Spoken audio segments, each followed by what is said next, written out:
Coming to you straight from the Rio Grande and beyond, broadcasting to the four corners of the globe. So grab your seat, your coffee, or your sundowner. Okay, everybody, here we go. On point, as always. This is Gloves Off. Gloves Off.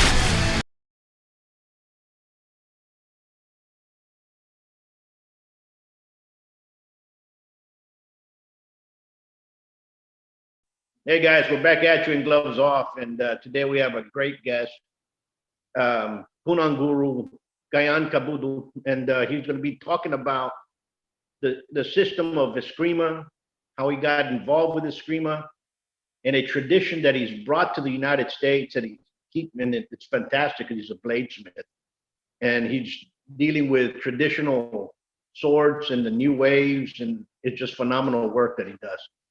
Punan, how are we doing today? Very good, sir. It's a pleasure. It's my pleasure. And let's touch base a little bit on how you got started and what motivated you and all that good stuff, because the martial arts touches everybody in a different format and different reasons why. And when you really look down at it, there's a common denominator. And that's what I've been trying to figure out. Mm-hmm. Yeah. So I got started really is because of heritage. Dad's from the Philippines. My mom's American. And my dad would tell me stories about the Philippines and the Bolo battalions. One of my grandfathers was a Bolo battalion in the Japanese occupation. One of my other great-grandfathers was a officer in Katipunan, which is, the original resistance against Spain. So I heard these stories, and then he told me that we had some relatives that trained the traditional martial arts in the Philippines. And then I found a local instructor in Orlando, Florida, by the name of Rafi Pambuan, and we called him Amaguro, which means father teacher. And I started him in '98, and that was the beginning of it. And I trained with him for about 20 years, 20 plus years. And then started to develop my own system in about 2010. That is awesome. Usually there's two forms of how people get involved in martial arts. One is they got picked on as kids, mm-hmm. and their parents take them to go learn how to defend themselves. Yeah. It happened to me. I found out I was learning from my uncle right away, at the age of 6. And the other way is trying to find out the old stories of the traditions of why it was done this way. And people start looking into that, and they start looking into the actual traditions that were around or the customs that were around. Okay. And I've seen some of your work with your blades. That's something that is rarely seen here in the States. There's a lot of bladesmiths, but for them to actually craft them in that specific way, it's great. How did you get involved with that? It came from FMA, so through training. So I've been forging blades. I started about 12 years ago, but I didn't get serious until like a few years ago. And so, but really, I've been studying the way that I've been studying the blade for more than half my life, in the way that it behaves, the way that it cuts, the profiles, the geometry. And so it definitely came directly from Philippine martial arts. Sure. And their blades are very, a lot of people do not understand that in the Philippines, we're going to talk about the Philippines, has a vast array of different blades for different purposes. There's blades from butchery to harvesting to everyday life, and they're all used as a different tool and implement in case you need to use them as a self-defense tool, right? And yes. And a lot of people do not know that it is a knife culture. And have you gone over there to learn how to forge like they do, or no? So I never formally apprenticed under a true panday. So Tagalog panday is the bladesmith or blacksmith. I never formally apprenticed under a panday in the Philippines, but I've had multiple instructors here. American, one of the instructors was from Greece. So, but I took that knowledge of metallurgy and, the geometry and the function and put it together with FMA through my research as well. Absolutely. Have you seen a need for those types of blades because of FMA, because of the Filipino martial arts? Yeah. So I just came from the Atlanta Blade Show, and I don't know if you've ever been there, but it's the biggest blade show in the world. And I thought if there's any place in the world that I would fit in, it would be there. And I found out really quick that I was the only one doing traditional Malay blades, Filipino blades. And most people didn't know what I was doing because I was the only one doing it. So there was, there's a lot of European blades and Japanese and bushcraft and culinary, but nobody had traditional Filipino blades. So I feel like, my market for the blades is really the FMA community. They're the only ones who know what it is and what it's used for and how to use it. So you can find traditional blades, and they're more likely imported from the Philippines, and by the way, I started to get interest in orders from the Philippines, and unfortunately I don't ship to the Philippines. I encourage people to support their local panday. So instead of ordering, from me, but I mostly distribute for throughout the US. And so it's been a successful endeavor for you to see those blades go out. Yeah, it's a very tight niche. Like I said, it's a very, very tight pocket. 95% of my clientele are FMA practitioners, or they're Filipino. So, because most people don't know what, they appreciate them, but they don't know what they are and what they're for. Sure. I got involved on a roundabout way. I grew up in Savat, and later on in college, I got involved with Kempo, and it didn't, I knew what Kali, the scream in our knees were. And I always had students that had practiced with somebody that would come to me and they'll show something. And I always found it very fascinating until about 2003, I was invited to go do a seminar over at an international silat workshops in Reno. And I met two gurus, two masters from the Stockton area, Carlito Buitrón and Ron Saturno. And I said, you know what? I want to learn from them. So I started training and learning from them. And then I was embraced by the guys in Stockton very much. And it's a great, I would say, feeling to have a fellowship type knit group that embraces people quick, and that's what the martial arts should be. If you go to a school, you should not go to a school or a training center and feel rejected by people. You should go and feel like you're part of the group, part of the clan. It's all about fellowship.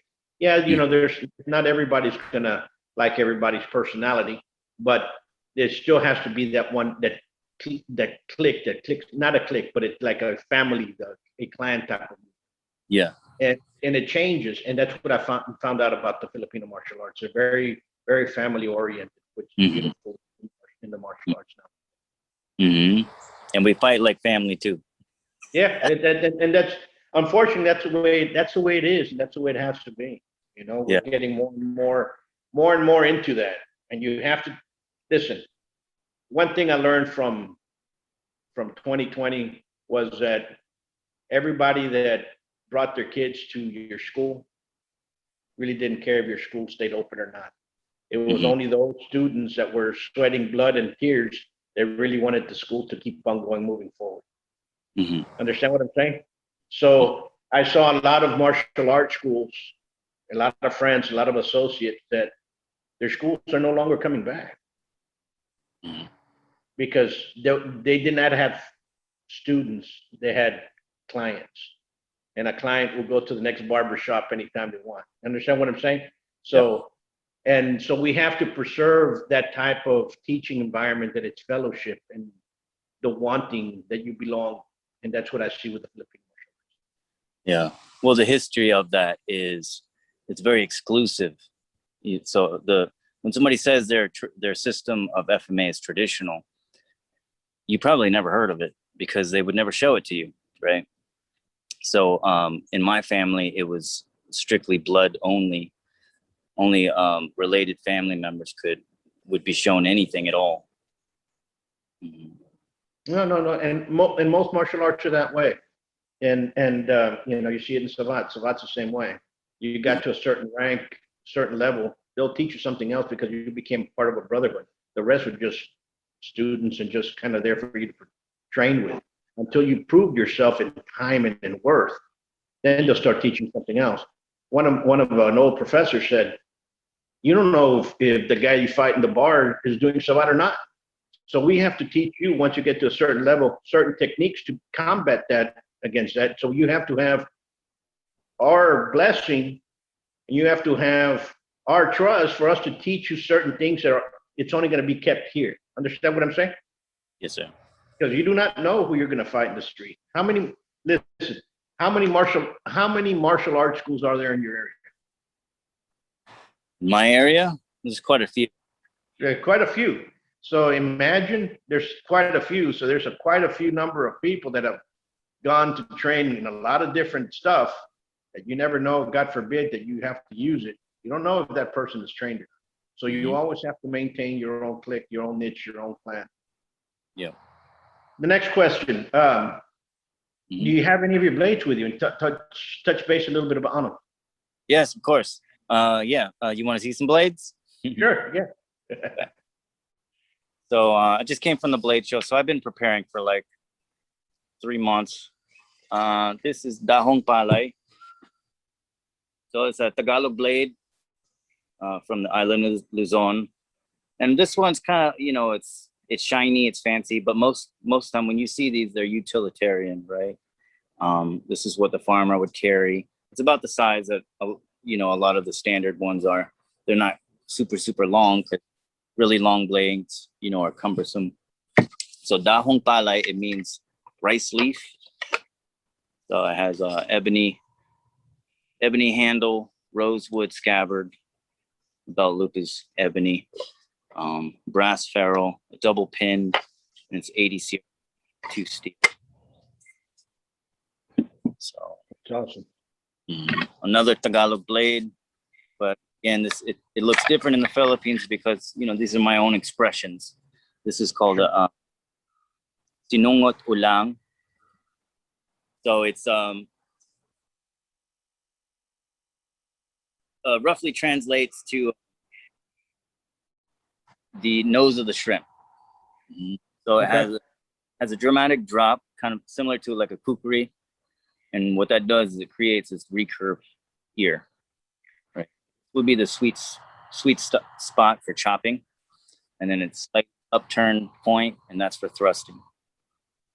But also utilitarian blade that turned into a weapon.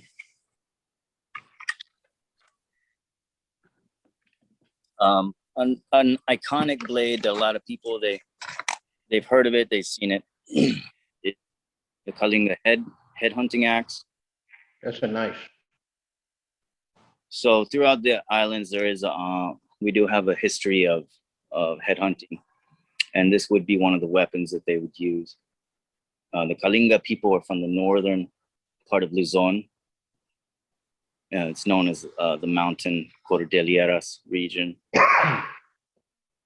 I was going to ask you, how much would something like that cost if somebody asked you if they want to purchase? Yeah, this one is available and asking $700 plus shipping. Yeah. And what's the steel? This steel is 1095. Yeah, and it has it's long steel ferrule. And then if you can see, I don't know if you can see this, that's the brass pen. So the tang is pinned, tang goes all the way down into the neck here. So it's not coming out. That's a beautiful blade. But, and that's walnut wood. That's beautiful. Thank you. Another iconic blade. Really, Pikiti Tertia kind of made this one kind of famous. The Ginunting. It's known to come from the Ilongo people in Western Visayas region. So it's 80 CR steel. Has an ebony handle, brass hardware. The steel guard has a brass inlay. You can see that. And then cherry wood scabbard. And you do the carvings yourself and everything? Yes, sir. I do all my own hand forging, my own treatment, my own woodwork, my own leather, and kydex. So I don't like to do a lot of kydex because it's a pain in the ass, but here's some kydex. Sure. Some people are familiar with this. Sure. Karambit or traditional kurambiak.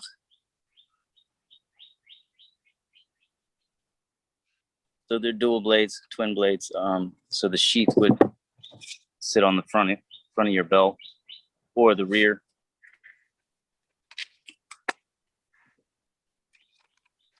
That one's available too. And how much would something like that come out to if somebody would call you?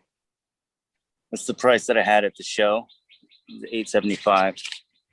But I bumped it up for the show just for the overhead, so I can work with people on the prices. Yeah. Mm-hmm. Absolutely.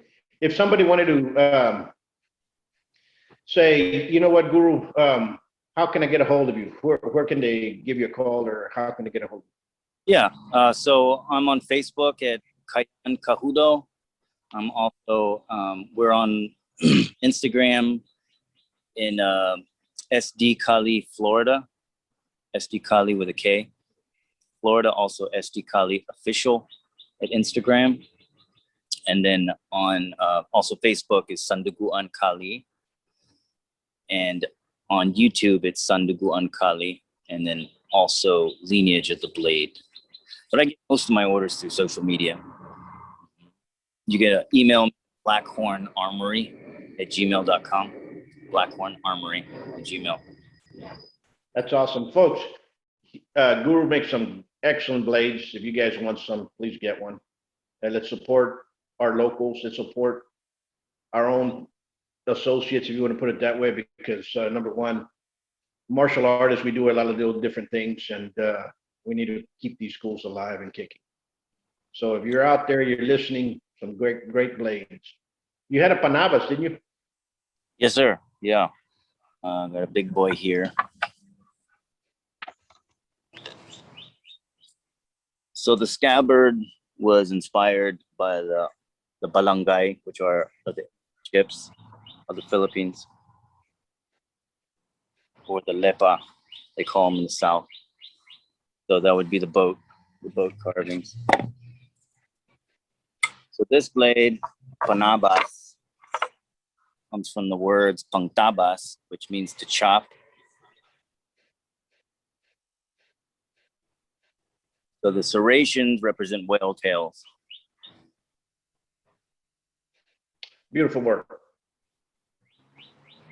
So that's 23-inch, double ferrule on double pin tang. So the tang comes all the way down.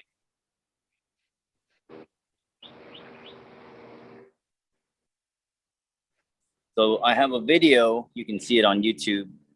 It's also on Facebook. I took a pig in half with one cut. And You know, no, the pig was not alive. we had lechon.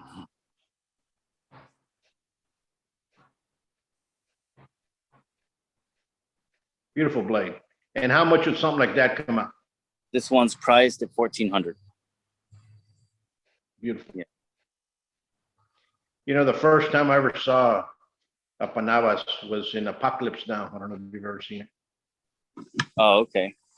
I never saw it. Yeah, and you know, the Panavas is used, and throughout the times, you know, I've come across some antiques, and I have one that was from the World War II time frame. That's the pin, retention pin. Beautiful. So it's a great weapon. Mm. Great weapon. Great weapon. What are your next projects that you're going to be doing? I just got 2 orders today, actually, a talibong and a ginunting. So I showed you the ginunting. I have another ginunting here, smaller. I like smaller blades. They're quicker. And it's a little simpler without a guard. Very nice. Ebony wood, double ferrule, 80 CRV2 steel, rosewood scabbard.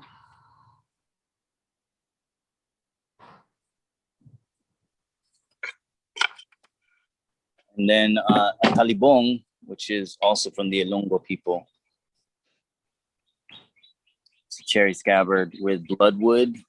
The belt loop is bloodwood. The handle is bloodwood. And these represent the scales of the crocodile. Very nice. Well, yeah. So it's pinned. You can see the pin, scabbard's pinned. The belt loop is pinned. So that'll go on your belt. This one has a nice balance.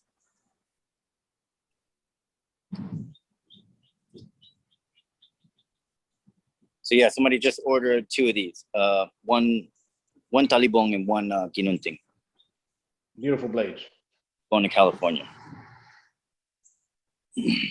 I have a commission piece that we're waiting on. We're waiting on a response from, I think, from Netflix. There's a series on Netflix called Trece. It's based on a Filipino comic, and she wields a kris knife.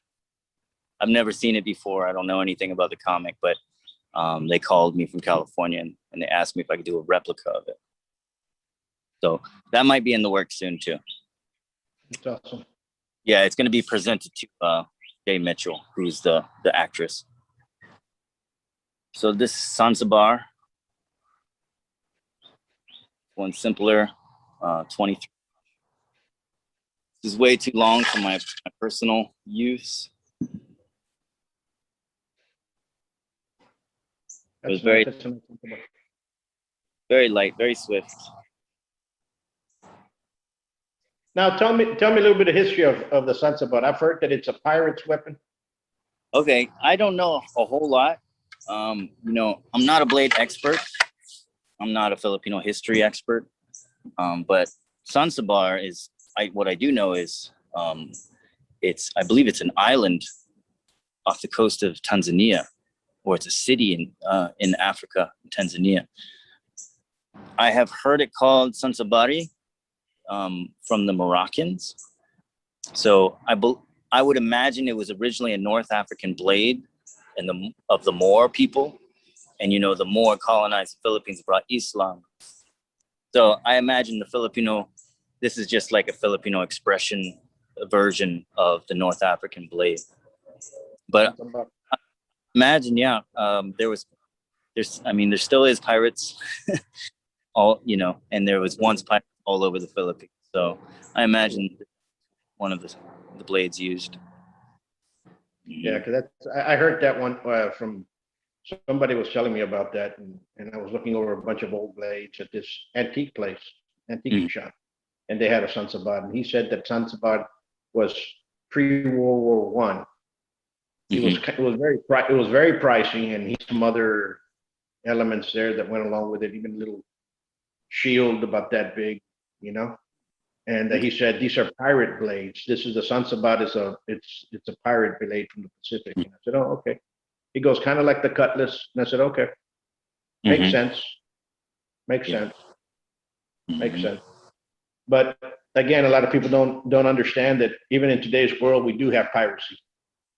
Yeah. Mhm. So in the water, you're not gonna want a long blade. You're gonna want a short, quick blade. Mhm. Right. Guru, I want to thank you for what you do. I want to thank you for coming out on the show and touching base and letting everybody know about your wonderful craft and of course your art. I want to invite you whenever you're in Texas. Please pass by. We're in the very southmost corner actually, but one day we can maybe part bread and talk a little bit more. But anytime you want to say, you know what, I got this news out there, Professor, would you let me express it? Please do so. Please do so. Great. Mhm. Yeah. And wish you the best of luck, and especially on your craft. Because it's needed. Thank you. I appreciate it. Yeah. And here's a story I'm going to tell you why it's needed. I hunt. I know you hunt as well. And I had a friend of mine that had bought a barong, okay, a Mhm. barong, and he had bought it from the Philippines, and he paid an enormous amount of money for it. And I looked at it and goes, this can chop off an arm. I said, okay. And I had to, the hog was hanging actually. And he goes, I had already skinned it and field dressed it. I was already butchering it up. And he goes, I'm going to strike it and you're going to see how powerful it goes. He's going to chop the leg off. He's going to cut it in half. And we all kind of sat back and I said, go for it, go for it. And as soon as he hit it, the blade went in three pieces. Whoa. That, just kind of, it chipped and part of it fell off and Mhm. it had like a triangular chip about that much. And he Wow. was just looking at it in his hand and they said, it was great steel. And I go, well, you have to understand who, where, what, and who's making it and always get a good bladesmith. Mhm. And we had an elderly gentleman that used to help me out at the ranch. And Mm. he had an old machete, very long machete he used to go out there and cut stuff with. Mhm. Long, and he kind of laughs, smirked, and goes up there to it and just went with that old machete and cuts the leg right off. And then kept on walking and smirking. And I said, "This Mm. is the steel, and you have to understand how to do it as well." So Mm. you have, and what you've shown, and especially what you showed cutting, because I've seen that video of you cutting in half the hog. Those are great blades. That shows the steel. Mhm. Mhm. Not all steel is going to do that. So Yeah. number one, grade A work, and vouch for that. Yeah. I'll be making some torture testing videos soon. So just to find out, when you make your first blades, if you have a good instructor, he encourages you to break it, and that's to understand, your grain pattern and to know where the breaking point is and how it performs. So yeah, look for those videos soon. I'll be making some of those. Awesome. And keep on doing what you're doing. All right. Much peace, and we'll see you soon. Right. Appreciate it. Thank you. Thank you.